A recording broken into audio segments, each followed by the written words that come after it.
नमस्कार, पुन्हा एकदा माझ्या युट्यूब चॅनलमध्ये आपल्या सर्वांचं हार्दिक स्वागत आहे। तर 13 डिसेंबर रोजी जी नवोदय परीक्षा होणार आहे, तर त्यासाठी अतिशय उपयुक्त असणारे 1 ते 20 अशा प्रकारची उदाहरणं गणित घेतलेली आहेत। तर अशाच प्रकारची अशा स्वरूपाची उदाहरणं हे तुम्हाला नवोदय परीक्षेला येणार आहेत, तेव्हा हा व्हिडिओ पूर्ण पहा आणि 1 ते 20 पर्यंतची सर्व उदाहरणं स्पष्टीकरणासह अगदी कमी वेळेमध्ये कशा प्रकारे सोडवायची ते नक्की पहा। तर बघा, या प्रश्नामधील जो पहिला प्रश्न आहे तो काय आहे मित्रांनो, तर या जो प्रश्न आहे तो कंसामध्ये 0.5 छेद 0.005 वजा 0.005 छेद 0.05 कंस बंद भागिले 0.09 चे मूल्य किती आहे। अशा या ठिकाणी कंस सोडून घ्यावा लागेल। सोडवत असताना सर्वात अगोदर काय करायचं, तर कंसामध्ये वरती 5 लिहायचं आहे आणि खालती 5 लिहायचं आहे। ठीक आहे, लिहिलेल्या वेळेला अशा प्रकारे अंश आणि छेद हे दशांशामध्ये असतील त्यावेळेला काय करायचं, तर बघा वरती दशांश काढून जो अंक आहे तो तशाच लिहिला, संख्या तशीच लिहिली, त्यानंतर खालची संख्या तशीच लिहिली। आता काय करायचं, तर खाली बघा छेदस्थानी दशांश चिन्हाच्या नंतर 1 2 3 अंक आहेत, मग ते अंशामध्ये देऊन टाकायचे 1 2 आणि 3 आणि वरच्या अंशामध्ये दशांशाच्या नंतर किती अंक आहे, 1 अंक आहे, म्हणून या ठिकाणी 1 0 दिला। बघा हे पूर्ण संख्या झाली। ठीक आहे, त्यानंतर वजा, त्यानंतर परत वरती 5 आणि खाली 5 लिहून घेऊयात। आता इथं खाली किती आहे, तर दशांशानंतर 2 अंक आहेत, म्हणून अंशामध्ये 2 0 दिलेले आहेत आणि अंशामध्ये दशांशानंतर 1 2 3 अंक आहेत, म्हणून या ठिकाणी छेदामध्ये 3 0 लिहायचे आहेत मित्रांनो। ठीक आहे, त्याच्यानंतर भागिले 0.09 आलेला आहे। आता या ठिकाणी बघा इथं जर बघितलं तर या ठिकाणचे हे 2 0 कटले, या ठिकाणचे 2 0 कटलं, त्यानंतर इथे 50 झालं, इथं 50 झालं, म्हणजे मित्रांनो आपल्याला छेद जो आहे तो सारखा भेटलेला आहे। मग आपण काय करू शकतो, तर या ठिकाणी 5000 वजा इथलं 5 घेतलं आणि खाली 50 हा छेद घेतलेला आहे मित्रांनो। ठीक आहे, आणि भागिले 0.09 घेतलं। आता बघा 5000 मधून 5 जर गेले तर खाली किती राहतात, 4995 भागिले 50 राहतात आणि या ठिकाणी भागाकाराचं जे चिन्ह आहे जर आपण या ठिकाणी गुणाकार केला मित्रांनो, तर या ठिकाणी काय असणार आहे, या ठिकाणी खाली छेदस्थानी 1 असणार आहे, ते वरी जाणार आणि खाली 0.09 येणार आहे। मग आता या ठिकाणी सुद्धा जर दशांश चिन्ह उडवायचं असेल तर मग सांगितल्याप्रमाणे आपण या ठिकाणी करू शकतो। मग 4995 छेद 50 गुणिले, आता या ठिकाणी बघा 1/9 इथला दशांश चिन्ह आपल्याला उडवायचं आहे। मग छेदस्थानी दशांश चिन्हाच्या नंतर किती अंक आहेत, 2 अंक आहेत, म्हणून या ठिकाणी 2 0 दिलं, परंतु अंशाच्या ठिकाणी दशांश चिन्ह नसल्यामुळे हे जशास तसं राहिलं। आता या ठिकाणी भागाकार करूया, 50 1 50, 50 2 100 झालं मित्रांनो। ठीक आहे, त्यानंतर 9 1 9, 9 5 45 झालं, त्यानंतर उरले किती, 4 उरले, परत 9 5 45, 9 5 45, म्हणजेच या ठिकाणी काय राहिलेलं आहे, तर या ठिकाणी बघा 555 गुणिले 2 राहिलेला आहे। मग 5 2 10 0 हाताला 1, 5 2 10 आणि 1 11शी 1 हाताला 1, 5 2 10 आणि 1 11, म्हणजे या ठिकाणी काय झालेलं आहे, तर 1110 हे उत्तर या ठिकाणी आलेलं आहे। आणि 1110 हे उत्तर कुठं आहे, तर पर्याय क्रमांक C या ठिकाणी हे उत्तर आहे। याच्यानंतर याच्या पुढचं उदाहरण काय आहे ते आपण पाहूयात। 60 चे मूळ अवयव काय आहेत। आता या ठिकाणी बघा 60 चे मूळ अवयव काय आहेत, अशा प्रकारचा हा प्रश्न आहे। मग या ठिकाणी बघा पहिला जर पर्याय बघितला मित्रांनो, 2 गुणिले 3 गुणिले 10। आता 10 ही संख्या मूळ संख्या आहे का, नाही, म्हणजे हा पर्याय होणार नाही। त्यानंतर बघा मित्रांनो या ठिकाणी 2 चा वर्ग गुणिले 2 गुणिले 5 आहे। मग 2 चा वर्ग हे आपण कसं लिहू शकतो, 2 गुणिले 2 लिहितो।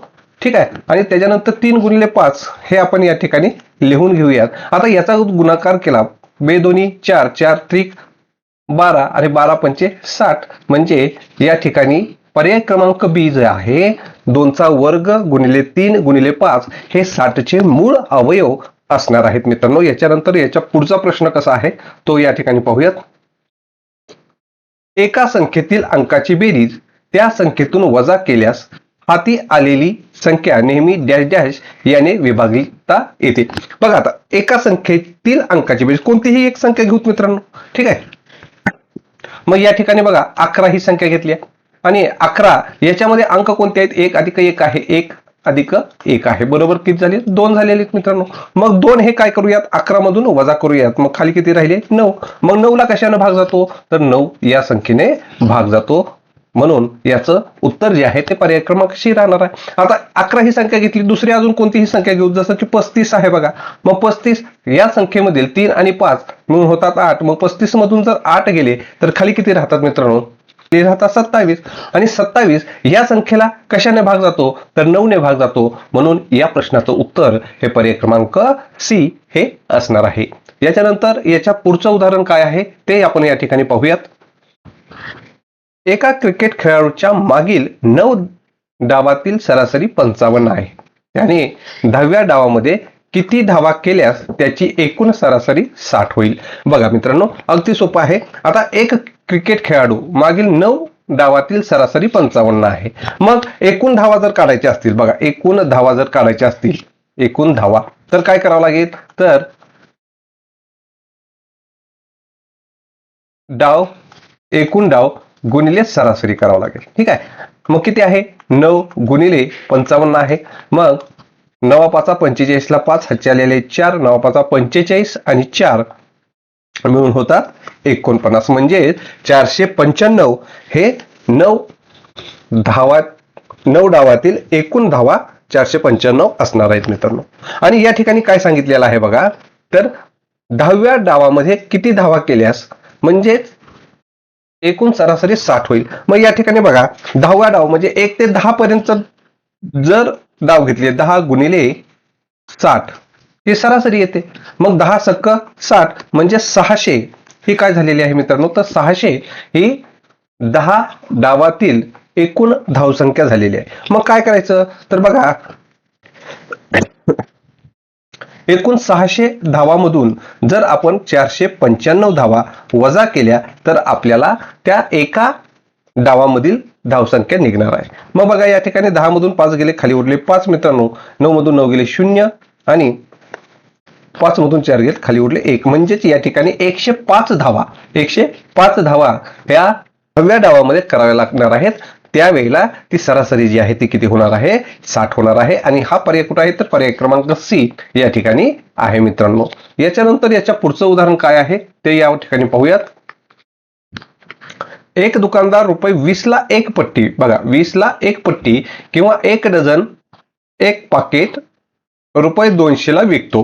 तर 610 पट्ट्या घेण्यासाठी किती किंमत लागेल? आता काय करावं लागेल बघा.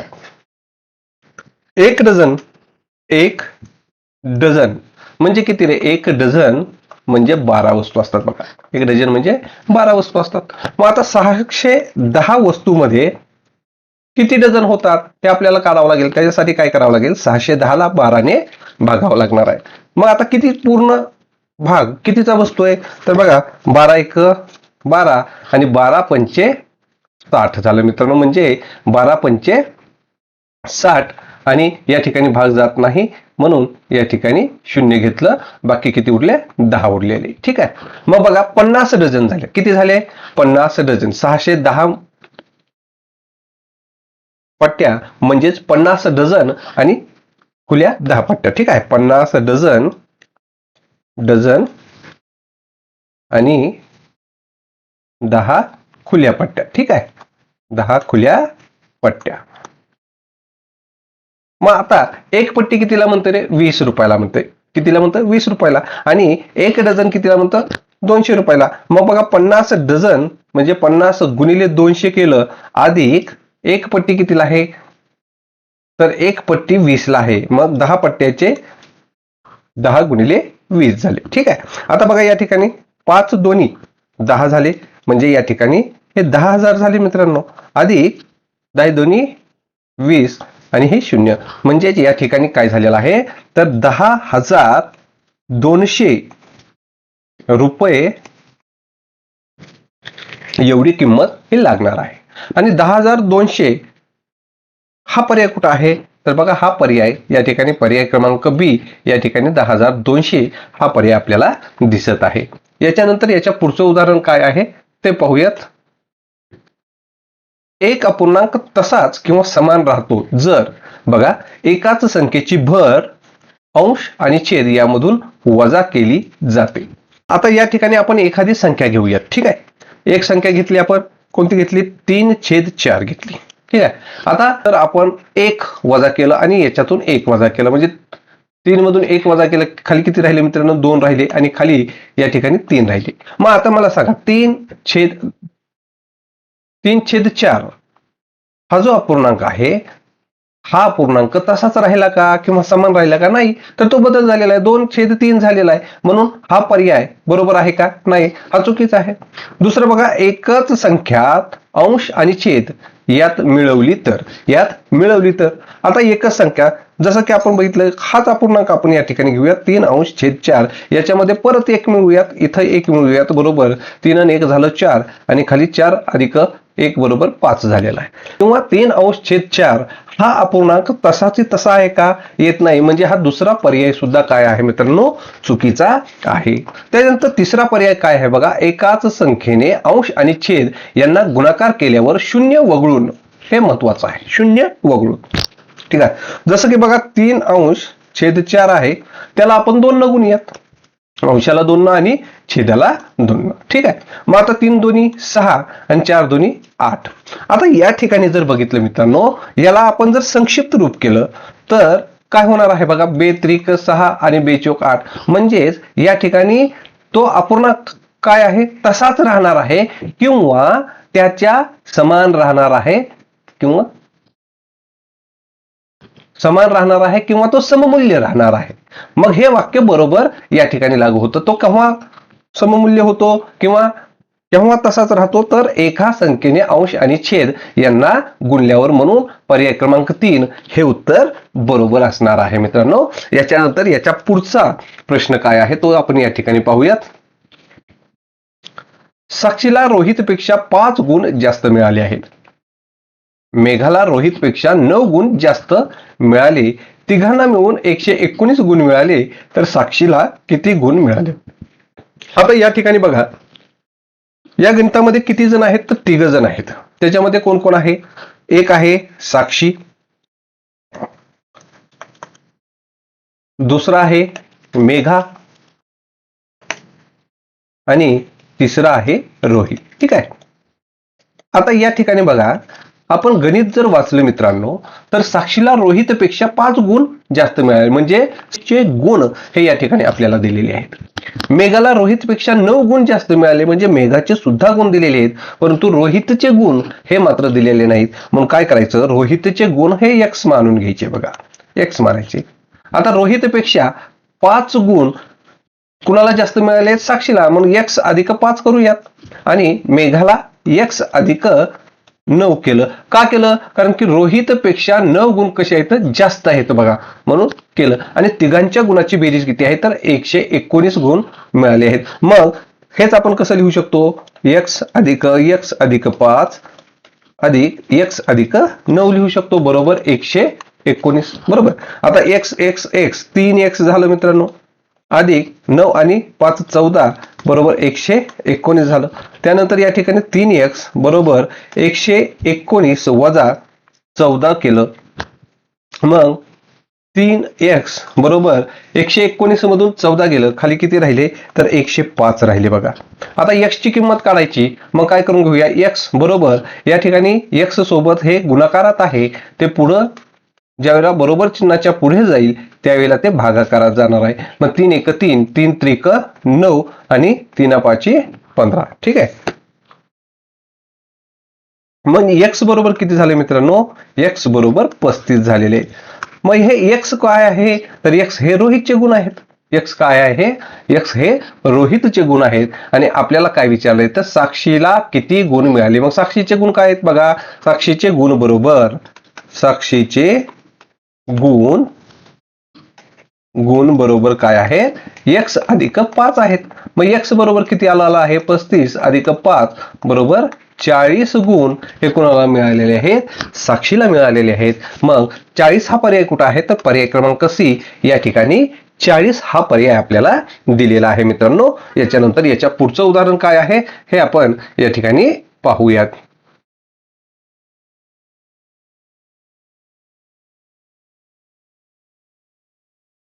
बघा, अपूर्णांक पद्धतीमध्ये सुलभीकरण केल्यास 9.99 वजा 8.08 अधिक 20.87 वजा 100.04 याचे उत्तर येते. अगदी सोपं उदाहरण आहे मित्रांनो.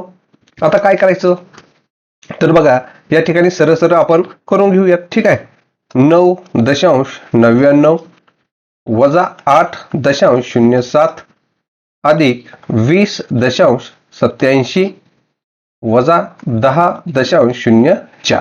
ठीक आहे.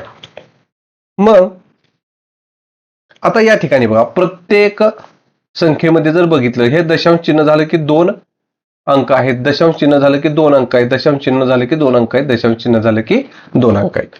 मग आता एक लक्ष घ्या मित्रांनो, तर प्रत्येक संख्येतील दशांश चिन्ह जर ओळवायची म्हटलं तर काय करावं लागेल, तर बघा या ठिकाणी 999 आणि छेदस्थानी 1 आहे. मग या दशांश चिन्हाच्या नंतर किती अंक आहेत, 2 अंक आहेत, म्हणून या ठिकाणी 0 घेतलं. वजा 807 छेद 100 अधिक 2087 छेद 100 वजा 1004 छेद 100 आलं. ठीक आहे. आता हे झालं. त्याच्यानंतर आपण या ठिकाणी वजाबाकी करूयात. बघा, 999 वजा 807 आलं. मग 9 मधून 7 गेले, खाली उरले 2, त्यानंतर 9 आणि 1 म्हणजे काय झालं, 192 छेद 100 आलेला आहे. अधिक या ठिकाणी परत 2087 वजा 1004, मग 7 मधून 4 गेले, 3 उरले, 808, 2 मधून 1 गेला, राहिले 1, म्हणजे काय झालं, तर 1083 छेद 100 आलेला आहे. ठीक आहे. मग आता काय करायचं मित्रांनो, तर या दोन्हीची बेरीज करायची आहे. मग बघा या ठिकाणी 2 आणि 3 मिळून झाले 5, त्याच्यानंतर 8 आणि 9 मिळून होता 1707, हातचा आला 1, 1 आणि 1 2, आणि हा 1 भागिले 100 झाले. ठीक आहे.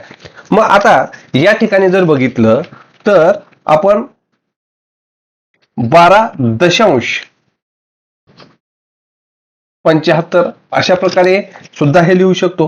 म्हणजेच बघा 12.75 अशा प्रकारे सुद्धा हे आपण लिहू शकतो.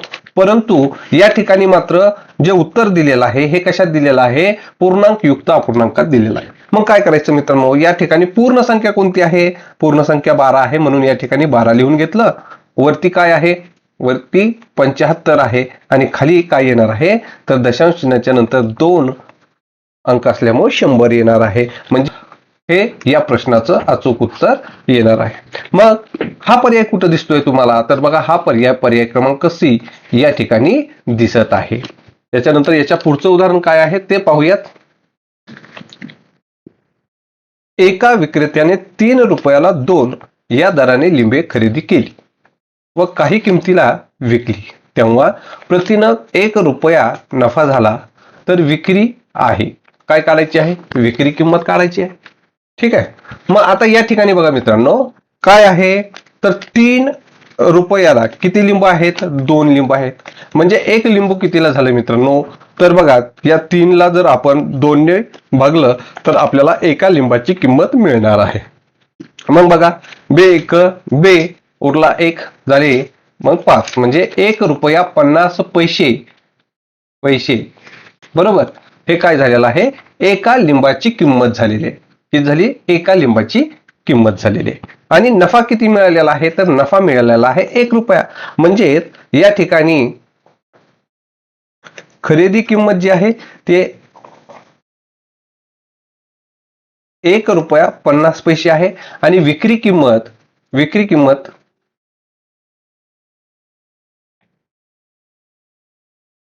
आणि नफा जो आहे, नफा किती झालेला आहे, 1 रुपया झालेला आहे.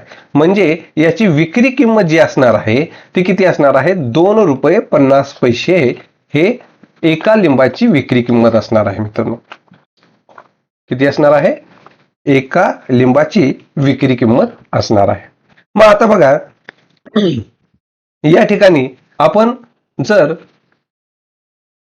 10 रुपयाला 4 या हिशोबानं जर त्याची विक्री किंमत काढली तर बघा या ठिकाणी 4 1 4, 4 2 8, उरले 2, पुन्हा दशांश चिन्ह दिलं, पुन्हा 20 झाले, 4 पंचे 20, म्हणजेच या ठिकाणी 10 रुपयाला 4 लिंब अशा प्रकारे सुद्धा आपण या ठिकाणी म्हणू शकतो. म्हणून याचं उत्तर जे आहे ते पर्याय क्रमांक 1, 10 रुपयाला 4 लिंबे अशा प्रकारे येणार आहे.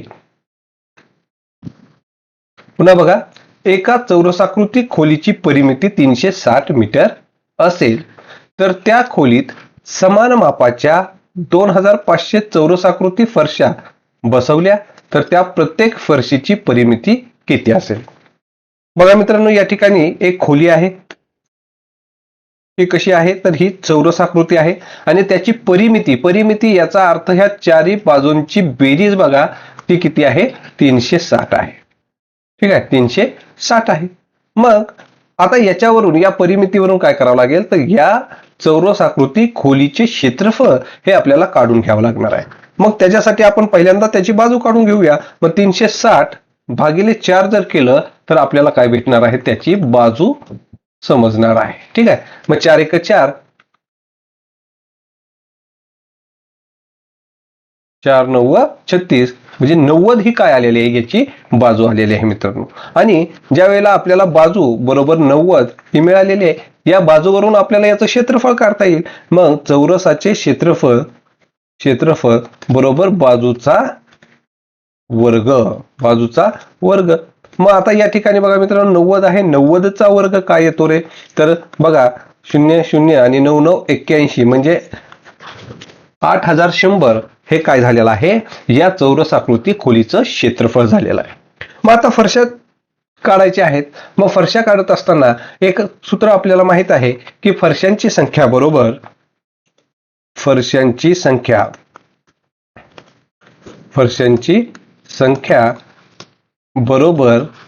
खोलीचे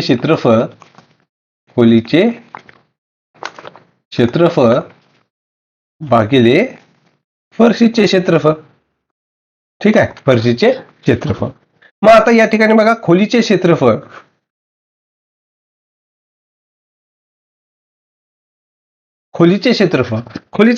किती आहे, तर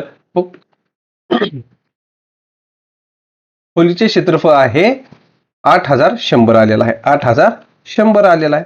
आता फरशीचे क्षेत्रफळ आपल्याला माहित नाही मित्रांनो, परंतु या ठिकाणी फरशांची संख्या जी आहे ती किती आहे, 2500 ही एवढी आहे.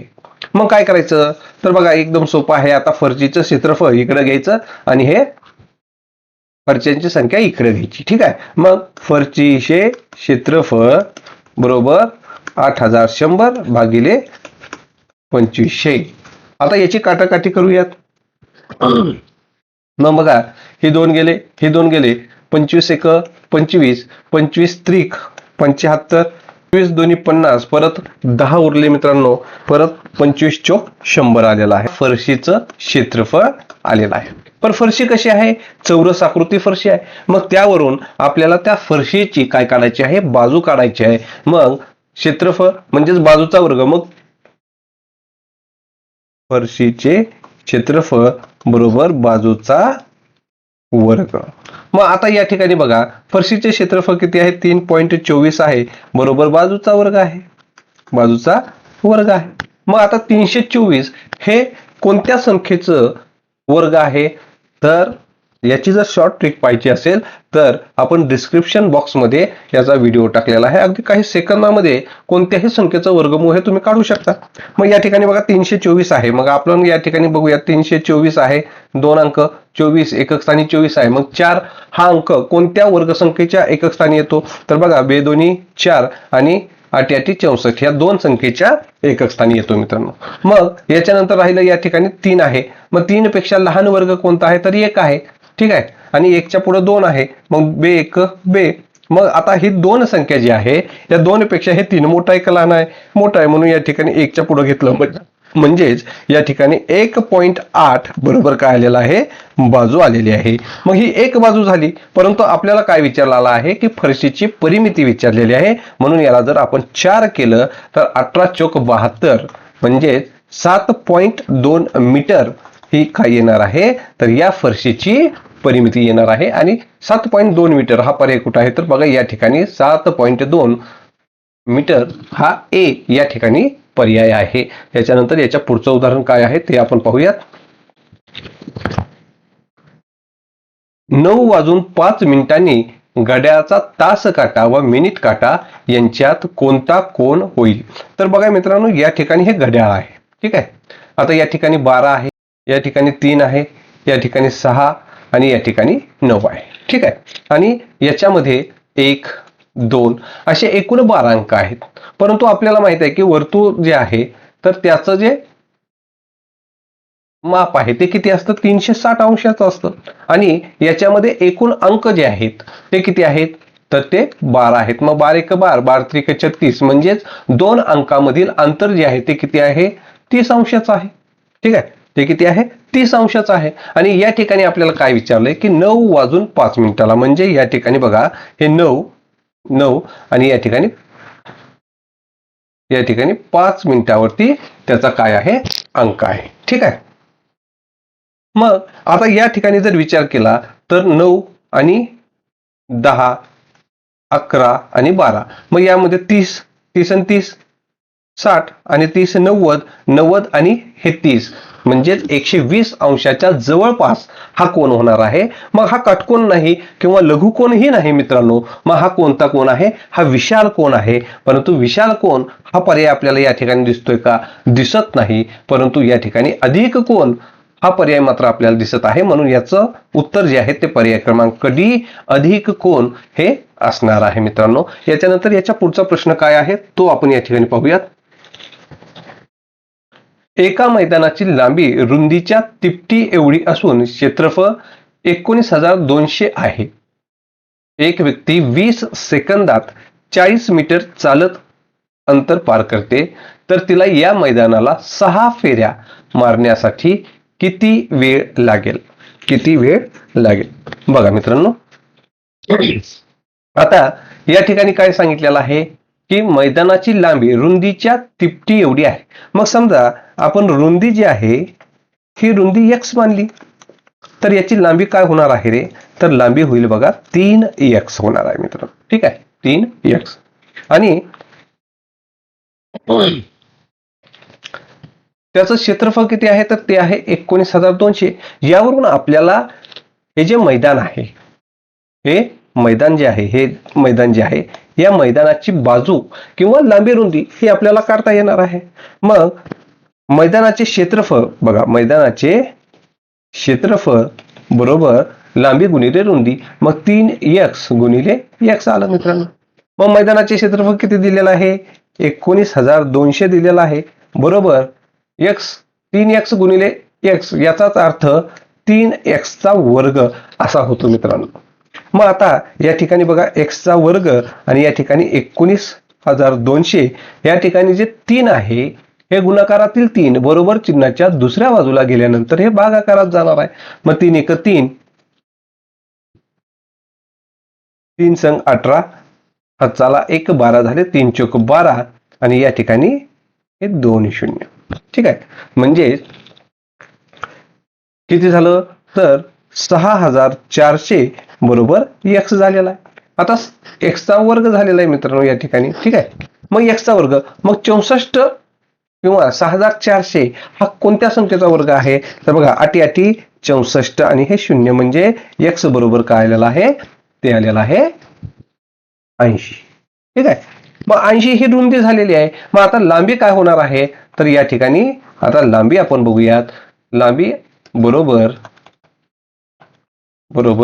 3x आहे. मग 3x मग 3 गुणिले 80 मग 8 त्रिक 24 म्हणजे 240 मीटर हे काय झालेले आहे मित्रांनो?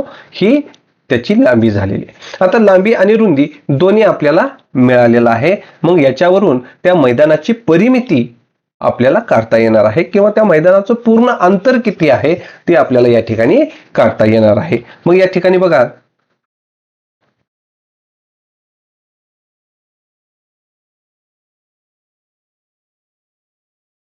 +80 अधिक 240 अधिक 240. ठीक आहे. मग बघा, 8 दोन्ही 16 म्हणजे 160 अधिक 24 दोन्ही 48 झालं मित्रांनो, म्हणजे 480. आता याची बेरीज करा. 0 0 8 आणि 6 1404, हाताला 1 आणि 6 म्हणजे 640 मीटर हे काय झालेले आहे, याचं अंतर झालेलं आहे. मग आता इथं लक्ष द्या मित्रांनो, की एक व्यक्ती 20 सेकंदात 40 मीटर चालते. ठीक आहे. मग काय करावं लागेल बघा, 20 सेकंदामध्ये 40 मीटर चालते. 40 मीटर तर 640 मीटर चालण्यासाठी त्याला किती वेळ लागेल, अशा प्रकारे हा प्रश्न आहे. मग काय करावं लागेल, तिरकस गुणाकार करूयात. मग तिरकस गुणाकार म्हणल्यानंतर 20 गुणिले 640 भागिले 40 आलं. मग 20 × 20, 20 दुनी 40, बे 1 बे, बे 3 6, बे 2 4 आणि 0 0 म्हणजे 320 सेकंद हे या ठिकाणी लागणार आहे.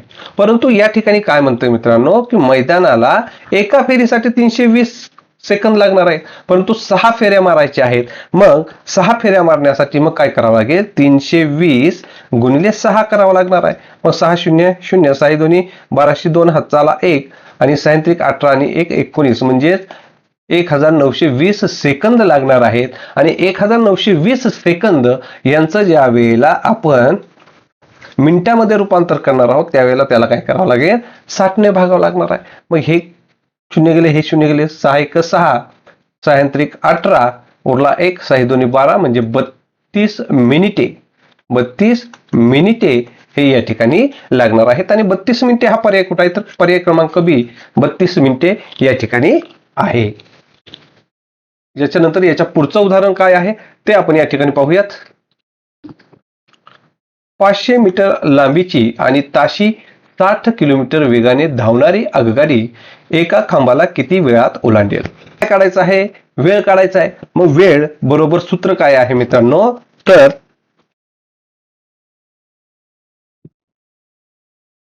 वेळ बरोबर अंतर भागिले वेग गुणिले 18/5. मग अंतर किती आहे, तर 500 मीटर लांबीची म्हणजे 500 मीटर लांबीची रेल्वे हे त्याचं अंतर आहे. वेग आहे 60 किलोमीटर पर आवर आणि 18/5. ठीक आहे. मग आता या ठिकाणी बघा, हे 0 गेलं, हे 0 गेलं, 6 1 6, 6 3 18, 5 1 5, 5 10 50 म्हणजे 10 गुणिले 3 म्हणजेच किती झालेलं आहे, 30 सेकंद हे याचं उत्तर आलेलं आहे. आणि 30 सेकंद हा पर्याय कुठं आहे, तर पर्याय क्रमांक सी या ठिकाणी आहे मित्रांनो. याच्यानंतरचं पुढचं उदाहरण काय आहे ते पाहूयात. तेलाचा भाव ₹120 प्रति किलो होता. दिवाळीमुळे तो 20% वाढवला तर तेलाचा नवीन भाव काय असेल. आता बघा, 120 चा 20% वाढवला म्हणजे 120 चा 20% भाग म्हणजे किती झाला, तर 120 गुणिले 20/100 घेतलं, हे गेलं, हे गेलं, हे गेलं, हे गेलं, 12 दोन्ही 24 रुपये वाढ झाली मित्रांनो. ठीक आहे, 24 रुपये वाढ झाली. मग पहिला किती होता, तर 120 रुपये भाव होता, त्यानंतर 24 रुपये वाढवला, मग किती झाला, 4 2 2 4 आणि 1 म्हणजे 144 रुपये एवढा नवीन भाव असणार आहे. आणि 144 रुपये हा पर्याय कुठे आहे, तर पर्याय क्रमांक बी 144 हा आहे. याच्यानंतर याच्या पुढचं उदाहरण काय आहे ते पाहूयात. 25 साड्या 13,000 रुपयांना विकल्यामुळे एका साडीच्या खरेदी इतका नफा होतो. तर प्रत्येक साडीची खरेदी किंमत आहे. आता या ठिकाणी बघा काय काढायचं आहे, खरेदी किंमत काढायची. ठीक आहे. मग आता 25 साड्यांची खरेदी किंमत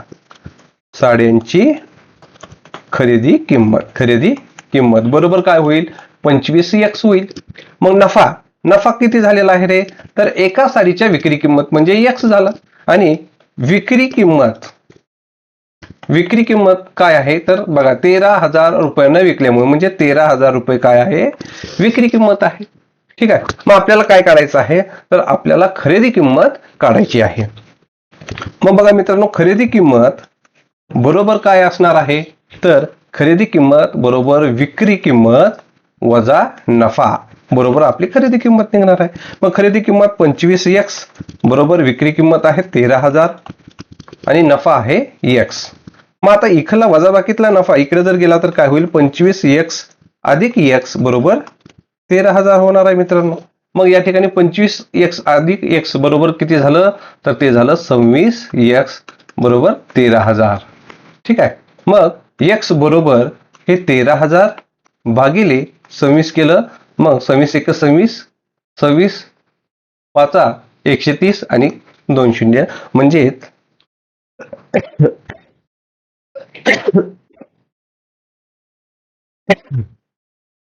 x बरोबर 500 रुपये हे प्रत्येक एका साडीची खरेदी किंमत असणार आहे. आपल्याला काय विचारलं आहे की प्रत्येक साडीची खरेदी किंमत ही किती आहे 500 रुपये असणार आहे. आणि हा पर्याय कुठं आहे तर पर्याय क्रमांक सी या ठिकाणी आहे मित्रांनो. याच्यानंतर याच्या पुढचं उदाहरण काय आहे 12 मीटर लांब व 8 मीटर रुंद आकाराच्या सभागृहाला 40 सेंटीमीटर बाजू असलेल्या किती चौरस आकृती फरशा लागतील. बघा 12 मीटर आणि 8 मीटर रुंद. बघा 12 मीटर आणि 8 मीटर रुंद. ठीक आहे. आता हे सभागृह आहे आणि त्याला 40 सेंटीमीटर बाजू असलेल्या आणि चौरस आकृती फरशा म्हणते. ठीक आहे.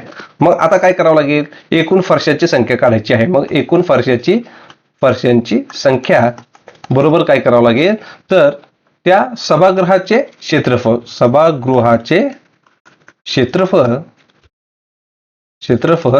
भागिले फरशांचे क्षेत्रफळ. मग बघा सभागृहाचे क्षेत्रफळ मग काय करावं लागेल 12. आता या ठिकाणी बघा मीटर मध्ये आहे. या ठिकाणी काय आहे मीटर मध्ये तर त्याचं जर सेंटीमीटर मध्ये करून घेतलं तर काय होईल मित्रांनो 12 गुणिले 100 बरोबर 1200 सेंटीमीटर होईल. मग 1200 गुणिले या ठिकाणी 8 मीटरचं काय होणार आहे 800 मीटर होणार आहे. त्यानंतर खाली सभागृहाला 40 सेंटीमीटर बाजू असलेल्या म्हणतं. मग चौरस आकृती फरशा म्हणजेच या ठिकाणी 40चा वर्ग किंवा 40 गुणिले 40 केलं तरी चालतं मित्रांनो. ठीक आहे. मग आता या ठिकाणी बघा 40 एक 40, 40 दोन्ही 80, त्यानंतर 20 एक 20, 20 दोन्ही 40, बे एक बे, बे सक 12 म्हणजे 600 फरशा हे या ठिकाणी आपल्याला लागणार आहेत. आणि 600 हा पर्याय कुठं आहे तर पर्याय क्रमांक सी या ठिकाणी आहे मित्रांनो. याच्यानंतर याच्या पुढचं उदाहरण काय आहे ते या ठिकाणी पाहूया. 5, 3, 2 अंक पुनरावृत्त होऊ शकतात. हे अंक वापरून बनणाऱ्या कमाल आणि किमान 5 अंकी संख्येतील फरक. कमाल आणि किमान मग या ठिकाणी बघा मोठ्यात मोठी संख्या काय होईल 5 घेतलं. त्याच्यानंतर मोठा अंक जो आहे तो जेवढे अंक कमी पडतात तेवढा मोठा अंक घ्यायचा. त्यानंतर 3, 2. ठीक आहे. त्याच्यानंतर लहान संख्या बनवायची आहे 2, 2, 2 आणि या ठिकाणी 5, 3 आणि 5. ठीक आहे. आणि याच्यातील फरक मिळते. मग बघा 12 मधून 5 गेले खाली उरले 7. त्यानंतर परत या ठिकाणी 12 मधून 3 गेले खाली उरले 9. त्यानंतर इथं 4 मधून 2 गेले खाली उरले 2, 3, 3 म्हणजे 33,297 हे उत्तर आलेलं आहे. आणि 33,297 हे कुठं आहे तर पर्याय क्रमांक बी या ठिकाणी आहे. याच्यानंतर याच्या पुढचं उदाहरण काय आहे बघा तर सुषमाने एक गाडी 2,80,000 खरेदी केली. दुरुस्तीसाठी 14,800 खर्च केले व इतर 5,200 खर्च आला. ती गाडी तिने 3,47,960 विकली तर तिला किती नफा झाला.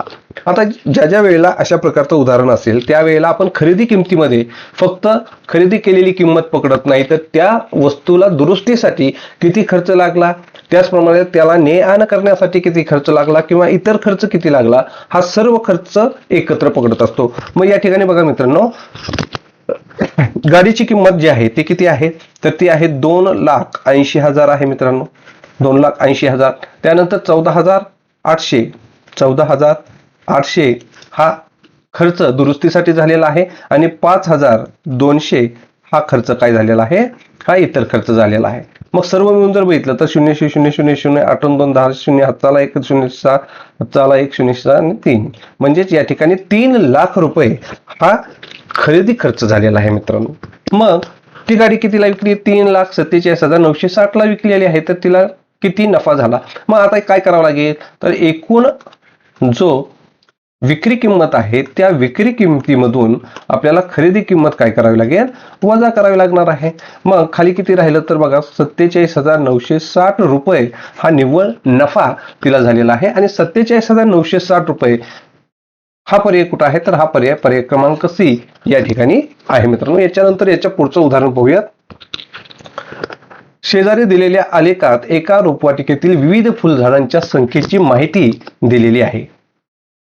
सर्व मिळून एकूण 720 रोपं लावली आहेत. बघा सर्व मिळून किती आहेत, 720 रोपं लावलेली आहेत.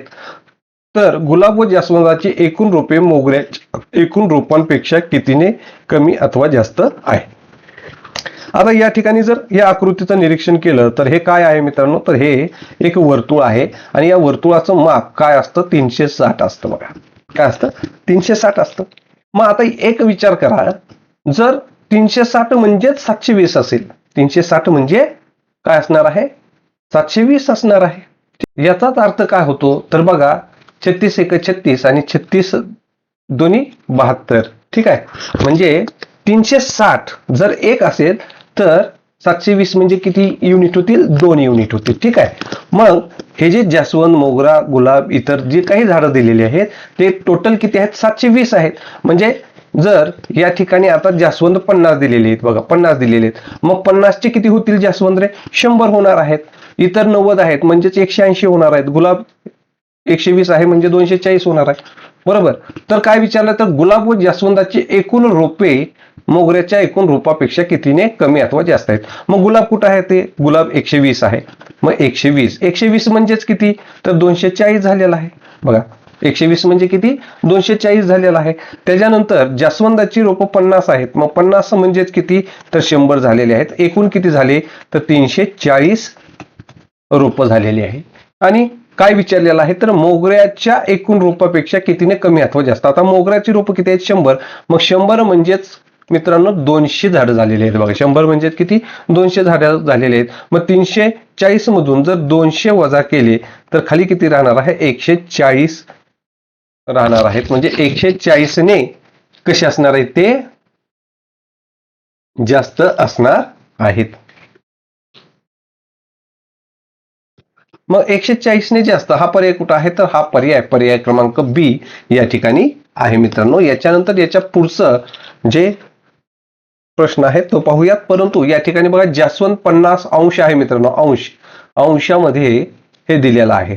ठीक आहे, 120 अंश, मोगरा 100 अंश. मग अंशामध्ये जर बघितलं तर 120 अंश याचाच अर्थ 240 झाडं, 50 अंश याचाच अर्थ 100 झाडं, 100 अंश याचा अर्थ 200 झाडं असे होतात. ठीक आहे, मग याच्या पुढचं उदाहरण काय आहे ते आपण पाहूयात. 5 सामन्यात एका खेळाडूने काढलेल्या धावा अपूर्ण स्तंभालेखात दाखवलेल्या आहेत. 5 सामन्यात त्याने 530 धावा काढलेल्या आहेत. तिसऱ्या सामन्यात चौथ्या सामन्याच्या दीडपट धावा काढलेल्या आहेत. तर त्याने तिसऱ्या सामन्यातील एकूण धावा काढल्या. तर या ठिकाणी बघा मित्रांनो 5 काय आहेत, सामने आहेत. मग आपण प्रत्येक सामन्याचं किती धावा काढल्या ते पाहू. इथं 200 धावा काढलेले आहेत, 200. त्यानंतर इथं जर बघितलं तर इथं बघा किती काढलेले आहेत, तर या ठिकाणी 30 धावा काढलेले आहेत, अधिक 30 धावा काढलेले आहेत दुसऱ्या सामन्यात. तिसऱ्या सामन्यात काय म्हणतं बघा, तिसऱ्या सामन्यात चौथ्या सामन्याच्या दीडपट धावा काढल्या. म्हणजे चौथ्या सामन्याला जर x धावा काढलेल्या असतील तर 1.5 x धावा या तिसऱ्या सामन्यात काढलेले आहेत. आणि पाचव्या सामन्यामध्ये काय केलेलं आहे, तर 150 धावा काढलेल्या आहेत. अशा सगळ्या मिळून टोटल 530 धावा आहेत मित्रांनो. ठीक आहे, मग आता 200 आणि ही बघा 200 आणि हे 150 इथले घेतले, त्याच्यानंतर हे 30 घेतले. मग किती झालेले आहेत, तर बघा 0.08 आणि 380.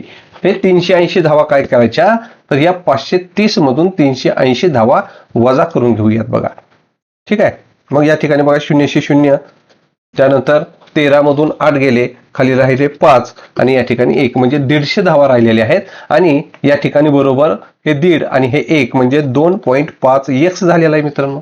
ठीक आहे. मग आता काय करायचं तर x बरोबर 150 भागिले 2.5 जर केलं तर 25 1 25, 25 चोक 100, 25 5 600 आणि 25 7 150 म्हणजे या ठिकाणी 60 हे काय आलेलं आहे, चौथ्या सामन्यातील धावा आलेल्या आहेत.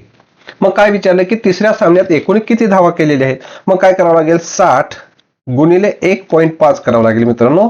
मग 6 पंचे 30 ला 0, हातचे आलेले आहेत 3, 6 1 6 आणि 3 9 आणि या ठिकाणी 0 म्हणजेच या ठिकाणी 90.0 म्हणजेच 90 धावा या तिसऱ्या सामन्यात काढलेल्या आहेत. आणि 90 हा पर्याय कुठे आहे तर पर्याय क्रमांक C या ठिकाणी आहे मित्रांनो. तर अशाच प्रकारचे नवनवीन व्हिडिओ पाहण्यासाठी माझ्या YouTube चॅनलला सबस्क्राईब करा. व्हिडिओ आवडल्यास लाईक व शेअर जरूर करा. धन्यवाद.